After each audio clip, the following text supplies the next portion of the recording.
किसान भाइयों नमस्कार, स्वागत है आप सभी का कृषि दर्शन के आज के इस अंक में। भाइयों, आज हम एक ऐसी फसल पर बात करने जा रहे हैं जो आमतौर पर हम सभी अपने भोजन में, अपनी सब्जियों में ज़रूर इस्तेमाल करते हैं और करना भी चाहते हैं। जी हाँ, आज हम बात करने वाले हैं अगैती मटर की खेती पर। जी हाँ, मटर की खेती अगैती करने से हमें लाभ क्या क्या है, इसमें विधियां क्या क्या हैं और इसके लिए बेहतर जलवायु और तापमान कैसी होनी चाहिए, ये आज हम जानेंगे आज के अपने विशेषज्ञ द्वारा। और आज के हमारे विशेषज्ञ हैं डॉक्टर लल्लन प्रसाद यादव जी। आप असिस्टेंट प्रोफेसर हैं उद्यान विभाग, चंद्र भानुगुप्त कृषि महाविद्यालय बक्सी का तालाब से। तो आइए आपको अपने विशेषज्ञ के पास लेकर के चलते हैं। सर, आपका हमारे कार्यक्रम में बहुत बहुत स्वागत है। आपको बहुत बहुत धन्यवाद।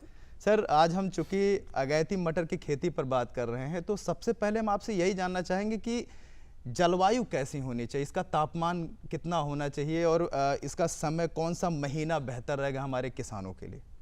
मटर की खेती के लिए शीत ऋतु अति उत्तम मानी जाती है। इसके पौधों की वृद्धि एवं फलन उपज अच्छी होती है ठंडे मौसम में। अतः इसके अंकुरण के लिए 22 डिग्री सेल्सियस का तापमान उचित माना जाता है तथा पूरे संपूर्ण पौधों की वृद्धि एवं विकास के लिए 13 से लेकर के 18 डिग्री सेल्सियस का तापमान उचित माना जाता है। तो इसकी खेती के लिए हम ये सितंबर के अंतिम सप्ताह से लेकर के नवंबर के क्या कहते हैं, अगर अगेती करना है तो नवंबर तक इसकी खेती आसानी से कर सकते हैं। इसमें अगर इसके पौधों को अगर देर से लगाते हैं तो आपको ऐसी किस्मों का चयन करना होगा कि जो उस कम समय में अच्छी फलन दे दें। इसके साथ ही साथ अगर आप चाहते हैं कि हम थोड़ा अगेती मार्केट में जल्दी हम अपने उपज को पहुंचा दें, तो कुछ ऐसे किस्में अब ऊंची मतलब पैदा हो गई हैं या उनका विकास हो चुका है, जो कि जैसे आपके काशी की पूर्वी किस्में आई है अभी, तो ये मतलब तापमान की प्रतिरोधी है। इसमें उस तापमान पर भी अच्छा उपज दे देती है। सर, किसी भी फसल की अगर हम जब बात करते हैं तो उसके लिए जो है भूमि की हम ज़रूर बात करते हैं, और जो ज़्यादा कहते हैं स्मार्ट या जो बहुत ही समझदार किसान होते हैं वो भूमि का चयन देख करके ही और जो है फसल का चयन करते हैं। सर, उपयुक्त भूमि मटर के लिए कैसी होनी चाहिए, ये बहुत ही बड़ा प्रश्न है। मटर की खेती के लिए दोमट एवं मटियार दोमट भूमि अति उत्तम मानी जाती है, जिसका पीएच मान 6.5 से 7.5 के मध्य हो तथा जल निकास की उचित व्यवस्था हो एवं जीवांश पदार्थ की उपयुक्त मात्रा जिस जमीन में है, जिस भूमि में है, उसमें इसकी खेती सफलतापूर्वक की जा सकती है। मैं अगैती अगर हम करना चाहें तो वैरायटी जो है वो कौन कौन सी होनी चाहिए जो इनके लिए बेहतर रहेगा? मटर की अगेती खेती के लिए अलास्का अर्केल बहुत ही प्रसिद्ध किस्म रही है अर्केल, लेकिन अभी हमारे भारतीय सब्जी अनुसंधान संस्थान वाराणसी द्वारा कुछ ऐसी किस्में भी विकसित की गई हैं जो कि सफलतापूर्वक अच्छी उत्पादन करती हैं और अगेती में भी जैसे जो पिछेती जातियाँ होती हैं उसके मतलब समान ही अपनी उपज दे देती हैं। जैसे आपका काशी नंदिनी है, काशी समृद्धि है, काशी पूर्वी है, काशी अगेती है और पंत मटर 2 है, हिसार है और क्या कहते हैं इधर अर्का की कुछ किस्में आ गई हैं, अर्का मयूर है, अर्का हरड़ी है, अर्का निर्मल है। ये सब किस्में बहुत अच्छा उत्पादन कर रही हैं। जी सर, बुआई करते समय खास तौर पर हम ध्यान नहीं देते हैं, लेकिन खेत का उपचार बड़ा ज़रूरी होता है। बुआई करते समय अगैती मटर की खेत के उपचार में क्या क्या करना चाहिए, कौन कौन सी प्रक्रियाएं होती हैं? जी, मटर की खेती के लिए जो भूमि की तैयारी के समय ही अगर वहाँ पर क्या कहते हैं किसी रोग की संभावना जैसे रहती है या उसमें दीमक अधिक है, तो हेप्टाक्लोर 20 से 25 kg प्रति हेक्टेयर की दर से इसका प्रयोग करके दीमक को उसमें ख़त्म किया जा सकता है। और बहुत ज़्यादा इसके उपचार की आवश्यकता नहीं पड़ती है, लेकिन खेत की तैयारी महत्वपूर्ण है क्योंकि खरीफ ऋतु के बाद हमें मटर की खेती करनी होती है। तो उसके लिए 2 से 3 जुताई क्या गहरी करना है, फिर 2-3 जुताई करके मिट्टी को अच्छी तरीके से भुरभुरा बना लिया जाता है और पंक्तियों में मटर की बुआई की जाती है। सर, खरपतवार नियंत्रण क्या खेत की तैयारी करते समय ज़रूरी है कि पहले उसको कर लिया जाए? हाँ, ऐसे कुछ खरपतवार हैं जिनको हम पहले भी उनका उपचारित करने के लिए कर सकते हैं, नहीं तो बहुत ज़्यादा क्या कहते हैं खरपतवार की आवश्यकता है। उसे पेंडीमेथिलीन का उपयोग किया जाता है जो कि खेत की बुआई के बाद और खरपतवार मतलब उसके जर्मिनेशन के पहले ही उसका प्रयोग कर देते हैं तो खरपतवार नहीं होता है। बाद में जब इसमें क्या कहते हैं खेत में मटर की बुआई हो जाती है उसके बाद जो है जब पौधे वृद्धि करने लगते हैं तब अगर खरपतवार आते हैं उसमें उग आते हैं तो उसका हाथ द्वारा मतलब निराई गुड़ाई की जाती है। जी सर, खाद उर्वरक पर हम बात कर ले रहे हैं। कोई भी फसल हो, खाद उर्वरक बड़ा महत्वपूर्ण भूमिका निभाता है। खाद उर्वरक में सर खाद पर हम पहले बात कर ले रहे हैं। सर रासायनिक खादों को जो है इस समय बड़ा अवॉइड किया जा रहा है, हमारी तरफ से हो या हमारे किसानों की तरफ से हो या सरकार की तरफ से हो। जैविक पर हम ज़्यादा ध्यान देते हैं। सर ये बताइए कि जैविक विधि से क्या संभव है मटर की अगैती खेती? इसको बहुत ज़्यादा खाद पोषक तत्वों की आवश्यकता नहीं पड़ती है, इसलिए इसको हम कार्बनिक खेती जो आप कह रहे हैं जैविक किया जा सकता है जी। लेकिन अब चूंकि अगेती जब हमें करना है तो भी हम क्या कहते हैं 10 से 15 टन गोबर की खाद एवं ये वर्मी कंपोस्ट इत्यादि का प्रयोग करके खेत की तैयारी के समय ही हम इसका मिट्टी में मिला देते हैं और उसके बाद क्या कहते हैं 20 किलोग्राम नाइट्रोजन प्रति हेक्टेयर की दर से और 40 से 50 किलोग्राम पोटास और 40 किलोग्राम फास्फोरस की मात्रा प्रति हेक्टेयर की दर से मिलाते हैं जी। तो इसका मतलब जो पौधे हैं बाद में अच्छी तरीके से वृद्धि करेंगे, पुष्पन अधिक होगा और पौधों में उपज अधिक होगी। रसायनों का बड़ा धुआंधार प्रयोग हो रहा है सर अगैती मटर की खेती में। जैसे कि कहा जाता है कि हर एक किसान जो है वो आज के समय में पशुपालन नहीं कर रहा है, तो उसके पास ये भी समस्या है वर्मी कंपोस्ट या जैविक खादों का जो है वो समस्या उनके पास बहुत ज़्यादा मात्रा में है। ऐसी स्थिति में अगर वो रसायन प्रयोग करके अगर वो मटर की खेती कर रहे हैं तो वो कितनी मात्रा में करें जो उनके लिए सूटेबल हो, बेहतर हो, जिससे उनको नुकसान भी ना, उनके स्वास्थ्य को भी नुकसान ना हो और वो उनके लिए आय की दृष्टि से लेकर के और भोजन की दृष्टिगत रखते हुए बहुत महत्वपूर्ण साबित हो? जी, इसके लिए एनपीके की जो मात्रा बताई गई है 20 से 30 किलोग्राम नाइट्रोजन और 40 से 50 किलोग्राम फास्फोरस और 50 से 60 किलोग्राम पोटास की आवश्यकता होती है। जी सर, बीज पर हम बात कर ले रहे हैं। अभी आपने थोड़ी देर पहले उसका भी जिक्र किया। सर बीज को अगर प्राप्त करना हो तो वो कहाँ से प्राप्त करें हमारे किसान, और वैरायटी जो महीने के लास्ट में आपने बताया कि आखिरी वीक में उसको लें, तो कौन से वैरायटी इनके लिए बेहतर रहेगी किसानों के लिए और वो कहाँ से प्राप्त करें? मटर की खेती के लिए अभी इस समय कोई समस्या नहीं है। भारतीय कृषि अनुसंधान सब्जी अनुसंधान जो संस्थान काशी अगेती है, काशी मुक्ति है, काशी समृद्धि है, तो इसमें अभी इन्होंने हाल ही में जो काशी पूर्वी किस्म विकसित की है, ये तापमान प्रतिरोधी भी है। मतलब इसको हम सितंबर के लास्ट वीक में लगा सकते हैं जिसमें कोई उपज पे असर नहीं पड़ेगा, अच्छी उपज प्राप्त होगी। काशी पूर्वी कई मामलों में ज़्यादा अच्छे हैं, जैसे कि क्या कहते हैं इसमें आपका जो पाउडरी मिल्ड्यू है ये रोग नहीं लगता है, तो वहाँ से ले लें। या विश्वसनीय जो बीज भंडार हैं या प्राइवेट भी हैं कुछ ऐसे विश्वसनीय जो कि बाहर से अच्छे स्रोत से बीज लाते हैं, बेचते हैं, उनसे आप क्रय कर सकते हैं। सर बुआई करते समय अगैती मटर की दूरी कितनी होनी चाहिए पौधों से पौधों की, जिससे जो है उनको एक अच्छा परिणाम मिल सके, अच्छे जो है वो उनको फल मिल सके? अगैती मटर के लिए जी रो टू रो मतलब पंक्ति से पंक्ति की दूरी 30 सेंटीमीटर और पौधे से पौधे की दूरी 7.5 सेंटीमीटर रखनी चाहिए जी। और यदि आप पंक्तिबद्ध तरीके से नहीं बो पा रहे हैं तो छिटकवा भी इसकी बुआई की जा सकती है। समतल खेतों में इसकी बुआई आप कर देते हैं। अगर पंक्ति से पंक्ति करते हैं तो थोड़ा निराई गुड़ाई में आसानी होगी और क्या कहते हैं जो पौधों की वृद्धि होगी वो अच्छी होगी। सिंचाई प्रबंधन या जल प्रबंधन पर अगर हम बात करें, ये भी एक बहुत ही महत्वपूर्ण हिस्सा है। जल प्रबंधन सर कई तरीकों से होता है, कई विधियों से होता है। वो स्प्रिंकलर हो गया, टपक हो गया, या लोग कई बार ऐसा होता है कि बरहा बना देते हैं खेत में। जी, जी। तो ये कौन कौन से समय पर हो, कितनी मात्रा में हो, और क्या इसमें भी अधिकांश मात्रा में जल जमा होने से क्या सड़न की स्थिति आ जाती है?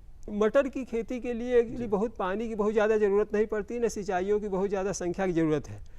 मटर की जो अच्छी उपज के लिए पहली जो सिंचाई की जाती है वो पुष्पन के समय की जाती है जी। तो पुष्पन, और इस बीच में पौधे की वृद्धि हुई तो इसलिए देखा गया है कि जब बुआई करें तो पर्याप्त नमी होना आवश्यक है। अगर पर्याप्त नमी है तो पानी की पहली जो पानी की आवश्यकता पड़ेगी इसको पुष्पन के समय पड़ेगी। जब फूल आएगा, फूलने लगे तभी सिंचाई करनी है। और उसके बाद जब क्या कहते हैं दाने, जब ये पॉड उसके छीमी जिसे कहते हैं बढ़ने लगे तो उस समय में 20 से 25 दिन के अंतराल पे सिंचाई कर देने से मटर की खेती की अच्छी उपज प्राप्त होती है। सर मटर की खेती क्या सहफसली ले सकते हैं? कितना बढ़िया रहेगा?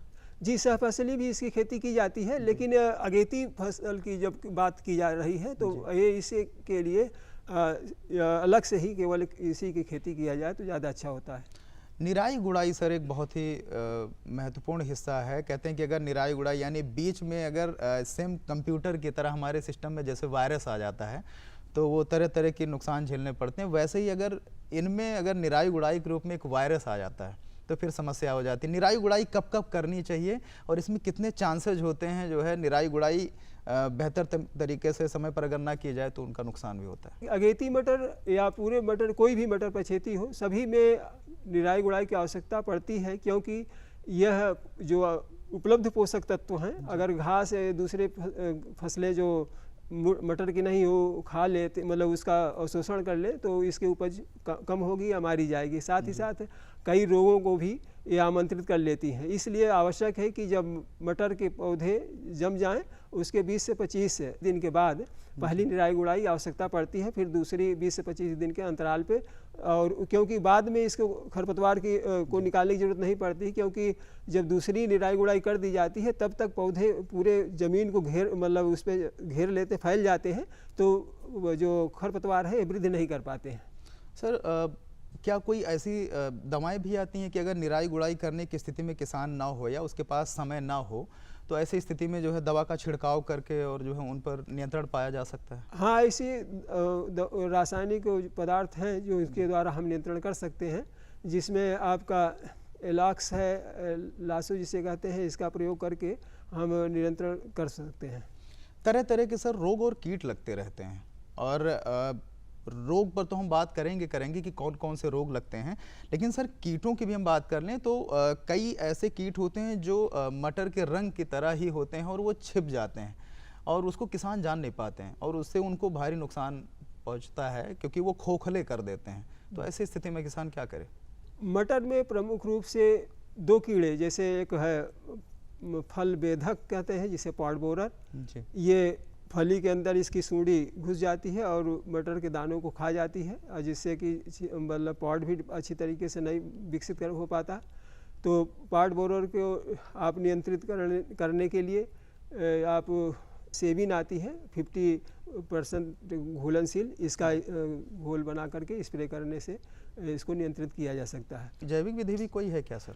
नहीं, इस स्थिति में कोई जैविक विधि नहीं काम करे। अगर पहले ही आप इसको उपयोग में लाए, मतलब जैसे एक घोल कुछ बना करके स्प्रे किया जाए तो नियंत्रित हो जाता है, लेकिन जब फल बेधक लग जाता है तब उसमें रासायनिक ही एक उपचार मात्र बचता है। और दूसरा कीड़ा लगता है लीफ माइनर का। लीफ माइनर में ये क्या कहते हैं, पत्तियों पर वो बना लेता है होल टाइप का और सुरंग टाइप का बना लेता है। तो इसमें इस साइपरमेथ्रिन का घोल का छिड़काव किया जाता है। 1.5 ml 1.5 ml प्रति लीटर घोल की दर से साइपरमेथ्रिन का अगर स्प्रे कर दिया जाए तो इसे नियंत्रित किया जा सकता है। सर रोग कौन कौन से लगते हैं? अभी हमने आपसे पूछा था रोग कौन कौन से लगते हैं और इनको सावधान किससे रहने की ज़रूरत है? कुछ ऐसी रोग रोधी किस्में आ गई हैं, जैसे पाउडरी मिल्ड्यू इसमें प्रमुख रूप से लगता है। तो पाउडरी मिल्ड्यू रोधी जो चूड़ी कहते हैं, आसिता इसका रोग, ये जो है इसकी रोधी कई किस्में जो आपके भारतीय सब्जी अनुसंधान संस्थान वाराणसी द्वारा विकसित की गई हैं, भारतीय कृषि वहाँ पर बागवानी संस्थान बेंगलोर द्वारा विकसित की गई हैं, कई की सभी संस्थानों की जो विकसित किस्में हैं वो ज़्यादातर अधिकांश रूप से ये पाउडरी मिल्ड्यू रेजिस्टेंट डेवलप करती हैं, तो जिससे कि उसमें रोग नहीं लग पाता है।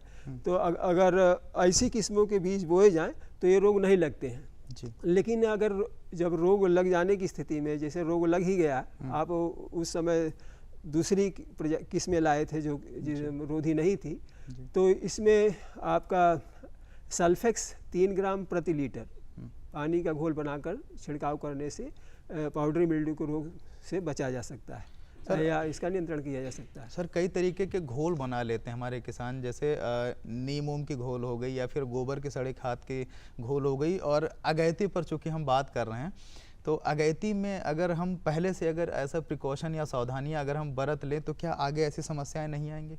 हाँ, अगर आप कुछ ऐसे जो घोल है नीम और तंबाकू और कई चीज़ों का पत्तियों का सड़ा करके बनाते हैं घोल, तो उनका हम उपयोग कर सकते हैं, उससे इन रोगों से बचा जा सकता है। लेकिन ज़्यादातर अच्छा ये है कि इन रोगों के प्रतिरोधी किस्में ही हम बोए तो ज़्यादा सफलतापूर्वक खेती की जा सकती है। 1 हेक्टेयर में सर कितनी पैदावार हो जाती है? 1 हेक्टेयर में एक्चुअली जो जैसे आपको अर्केल 21 में बताया था, तो ये क्या था कि ये इसके प्रति मतलब इसमें रोग लग जाता था। इस अर्केल में ये पाउडरी मिल्ड्यू रोग लग जाता था। तो लेकिन अब जो किस्में आई हैं ये प्रतिरोधी हैं, तो इनकी उपज अर्ली किस्मों की पहले कम होती थी। लेकिन जो अभी आपका काशी पूर्वी किस्में आई है, इसका 117 क्विंटल प्रति हेक्टेयर उपज है। जबकि ये जो शुरू की किस्में विकसित की गई थी तो उसमें 30 से 40 क्विंटल प्रति हेक्टेयर हुआ करता था। लेकिन अब कुल मिलाकर के औसत जो है 90 से 100 का है। 90 से 100 क्विंटल प्रति हेक्टेयर उपज ये हरी फली का हो जाता है। सर हम बहुत कम समय में एक और प्रश्न ले लेते हैं जल्दी से कि सर आय की दृष्टि से हमारे किसानों के लिए कितना महत्वपूर्ण हो सकता है ये?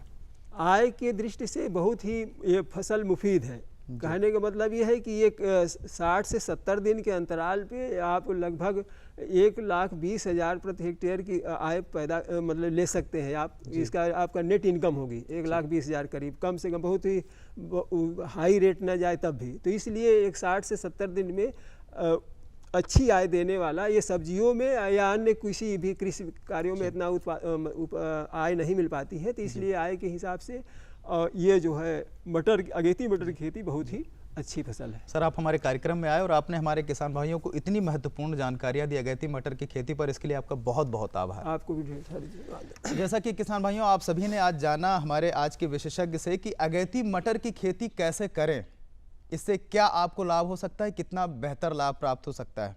आशा करते हैं कि आज की इस जानकारी से आप काफ़ी संतुष्ट होंगे और इसका आप लाभ ज़रूर उठाएंगे भविष्य में। आज के अंक में इतना ही, मिलेंगे फिर से अगले अंक में किसी और विषय के साथ। तब तक के लिए दीजिए अनुमति, नमस्कार।